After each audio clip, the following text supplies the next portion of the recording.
So we're just kind of having a wee download and a bit of a chat about our hustings in Glasgow last night in the Royal Faculty of Procurators, and I think it was great to see the amount of people in the room. Amazing. It was sold out. It was multiply sold out. It was fantastic, incredible engagement. But it was also really interesting. We had key industry players, you know, the likes of Mark Rothall, Liz Cameron, Colin Borland, amazing people in the room, Sharon Deep Singh from the Scottish Chamber of Commerce, but also then predominantly the important thing was we had so many amazing industry operators in the room, both self-caterers and of course hospitality operators. Amazing raw emotion, wasn't it? Yeah, but you know what amazed me last night was people that we had on the hospitality panel at the start. So Mario doesn't speak to anybody outside the business really. He's very kind of quiet, just gets on with work and all the rest. But him last night, no, but that just showed you though, it was like the emotion and why he does it, and then, you know, when he sat in the audience wanting to get in there to get the questions. And I think when we had the panel, first of all, and what they were saying, it made the audience feel that actually we're not alone, because multiple operators are feeling the exact same as the small guys are feeling. And you know, Michael was very upfront in what he said, as was everybody else. Yeah, it was. I thought it was really important that we had that fireside chat at the beginning, because I think it set the tone, and it gave the candidates something really tangible to understand. They were frantically writing notes. They were under no illusion about how people felt in that room yesterday, and I think that's really important. It's not very often that the operators actually get an opportunity to speak to the policymakers and potential policymakers, and I thought that was incredibly valuable. But Susan as well. Susan was good because Susan's out and about all the time with the Dram and Scotland Hotel, whatever the word, the magazines that she does. So she's seeing the other side of it. Whilst the operators see the negative side, and we're always good at putting that negative side in, sometimes don't see the positive. Where Susan sees that and sees investment, everything. So whilst there is a lot of negative, as we said last night, there's still a bit of positive out there. And do you know what I think came as an end output is that following that discussion and talking to the candidates, I feel really, really optimistic. I'm always optimistic. I might be completely ridiculous. Yeah. I think this is a really amazing opportunity to reset with the new Scottish Government. This is like a line in the sand.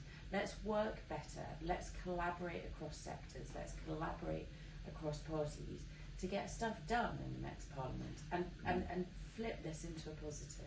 But I think, you know, having that last night, we've done one in Edinburgh, we've done one in Dumfries and Galloway, you did one in Inverness. So I think Glasgow was actually the right one to do that, and that all just came out of a quick phone call. Yeah. But to get those amount of people, even people that couldn't turn up yesterday, as soon as one was cancelled, it showed that everybody was still watching it because they wanted to come in and get the tickets. So, no hospitality, as we said last night, no hospitality hustings is without a glass of wine or a beer. And I was so pleased last night, you know, for Inverty Morton to give us the sponsorship, obviously for the wine, but to be able to announce as well that tenants have come on board as our new supplier partners with SHG, and for them to give us some of their beer. And I tell you what, that tenants tops. It's really nice. Absolutely phenomenal. Really nice. You know, but you mean back to your teenage years, it was just like that.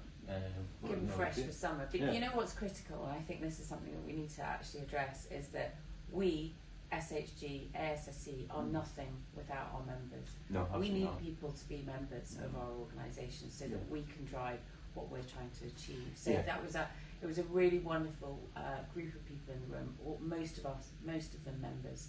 We need more membership, right? Yeah, of course. I mean, the groups only go as far as the membership will allow them to go. So of course, everybody needs to be a member. But the other thing about last night was it was good to hear from the fireside and the audience, because the government or the ex-government or the ones that are applying for votes now, they're not seeing what we were telling them all the time, because we engage with them all the time. Yeah. So us getting in the room with government is an everyday thing. Yeah. But for the people in the audience and those on the stage last night, it's something that they don't probably get. Yeah. So for them to be able to tell their story to the politicians that's applying for your vote was for them a case of, actually Fiona and Stephen aren't just saying this. Yeah. I'm actually hearing it now, because you could hear, you know, Susan last night. Well, hang on a minute, you know, NDR. I've done the history. and all that, and Siobhan, I heard her shouting out the back as well about non-domestic rates. It was all about how high Sky Sports, the Sky bills are going to go now.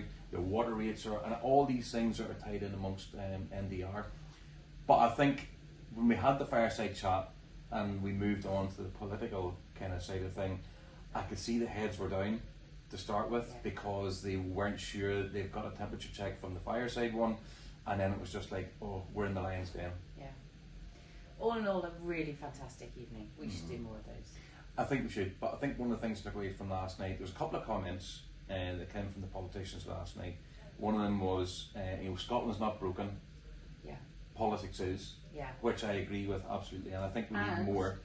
Jamie Green, amazing comment. We are owed an apology. I thought that was fascinating. Well, I think he's absolutely right. And that's not just from the government. I think it's opposition as well, because opposition play a major part in government. They do, because I think they're sometimes more important than actual government themselves. So I think last night was about making the apology, as Jamie said, to the audience and to the wider group. But they've got to realise that tourism and hospitality doesn't just happen. It's hard work, and we are so valuable to the Scottish economy. We're the biggest employer now. They need to recognise that in the next Scottish Government. But I think looking at it as well, the collaboration between ASSC and SHG last night showed that collaboration can work, and I think that's what we need to concentrate as we go into the next Parliament as well. Getting the new MSPs around the table, speaking to them, introducing ourselves, and it actually last night showed the audience the work that probably we do as well, because members just they're great to have, and we're expected to do a job. And I always look at trade body leaders, I feel like, or people who are put in positions like MSPs, because if we don't do our job, they can't do theirs. So we need to make sure that we're representing our members as well. And I think last night came across very clear, because Jimmy, they all, Murdo, Ivan, they all did. But one thing last night that we did ask them was a simple yes or no answer, which stood out. Once you get into government, will you agree to halt the NDR? 4 out of 5 said no, and Ivan said, Ivan just was like, he was just not going to commit. Well, and I understand that because of the political situation that he's in. But it would actually be great to have someone that would go against the party whip and say, actually, I agree with you, because honesty is what's needed, I think, from government, not just towing the party line all the time, because that's why people get into politics, is to make sure that they represent their own thoughts.